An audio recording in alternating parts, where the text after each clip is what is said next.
스토리가 있는 조선왕릉 테마 기행, 세종 테마, 세조 광릉. 국내 최대 규모를 자랑하는 국립수목원은 경기도 포천 서울읍에 있다. 그리고 그 울창한 숲을 500여 년 넘게 지키고 있는 조선왕릉을 찾아 기행을 떠난다. 옛 서양 왕의 무덤을 보려면 성이나 교회에 가면 되고, 우리 민족은 숲에 가면 왕의 무덤이 있다. 그만큼 조선왕릉과 숲은 하나의 구성공간에 속한다. 조선시대는 풍수사상의 영향이 깊게 뿌리박고 있었다. 왕릉의 입지를 선정할 때에는 항상 풍수지리산의 길지를 고려했다.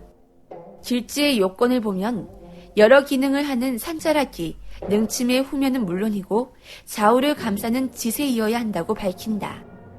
따라서 능역의 대부분이 자연 산림 공간으로 겹겹이 에워싸인 산과 숲에 왕릉을 조성하게 된 것이다.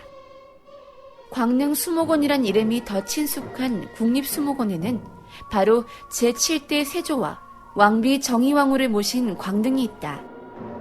예부터 능 주위로 다양한 생물들이 자생하는 울창한 숲이 형성되어 있었다. 이 숲은 산림청의 연구기관에서 꾸준히 관리하다가 1984년 강릉수목원으로 조성되었으며 1999년에는 국립수목원으로 이름을 바꾸어 운영하고 있다. 풍수가들은 광릉이 명당이기에 500여 년을 세조의 후손들이 통치하였다고 전하기도 하는데, 능 주변의 숲을 잘 가꾸라는 세조의 유언에 따라 조선시대 내내 숲속에 풀 한 포기조차 뽑지 못하게 할 정도로 잘 보존하였다고 한다. 결국 세조의 말 한마디로 인해 오늘날까지 천년 그대로 살아있는 산림이 유지될 수 있었고, 수목원으로 지정된 결정적인 배경이 됐다고 여기는 것이다. 광릉은 이전 왕릉하고 또 다른 특징들이 있다. 먼저 홍살문을 지나 능역에 들어섰는데 참도가 깔려있지 않다. 혹시 유실되었거나 복원하면서 실수한 것이 아닌가 하는 의문이 들 수도 있겠지만, 본래부터 참도가 생략된 유일한 조선왕릉이다. 능제를 간소히 하라는 세조의 명에 따른 것인데, 이 같은 특징은 능의 여러 부분에서 나타나고 있다. 정자각 뒤쪽으로 V자 모양으로 뻗은 세조와 정의왕후의 능은 조선왕조 최초의 동원이강능 형식이다.